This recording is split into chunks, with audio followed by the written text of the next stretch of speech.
जय मसीह। आज 24 अगस्त 2021 तदनुसार 8 भाद्र 2078 मंगलबार। आज हामी माथिल्लो कोठाबाट हेर्नेछौँ। आजको शीर्षक छ सँगै रहने जीवन।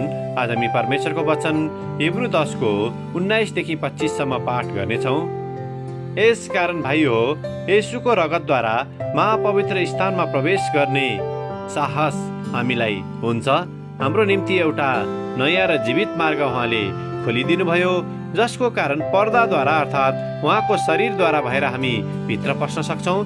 परमेश्वरको घरानामा हाम्रा एकजना महान पुजारी हुनुभएको हुनाले हाम्रा हृदय खराब विवेकबाट छर्कोद्वारा चोखाइएर र शुद्ध पानीले हाम्रो शरीरलाई धोएर साँचो हृदयले विश्वासको सम्पूर्ण भरोसामा हामी परमेश्वरको समीप जाउँ।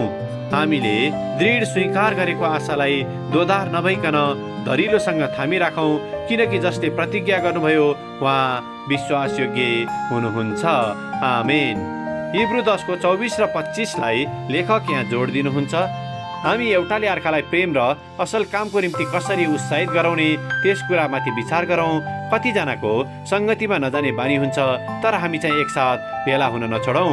तर प्रभुको दिन नजिक आइरहेको तिमीहरूले देखेका हुनाले एउटाले अर्कालाई झन् प्रोत्साहन देऊ। आमेन। लेखक आफ्नो अनुभव र विचारलाई यहाँ यसरी प्रस्तुत गर्नुहुन्छ। हामी कोही पनि परिपूर्ण छैनौँ।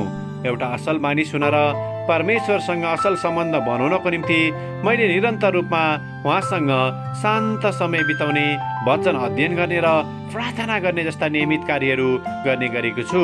परमेश्वरसँग एकान्तमा समय बिताउने कुरा महत्त्वपूर्ण कुरा हो भनी मैले बुझेको छु। तर मेरो विश्वासको यात्रामा त्यति मात्र पर्याप्त भने हुँदैन। मलाई विश्वासीको समुदायको पनि आवश्यकता हुँदछ, जहाँ मैले एकता अन्य विश्वासीहरूसँग सङ्गतिमा सहभागी हुन सक्दछु।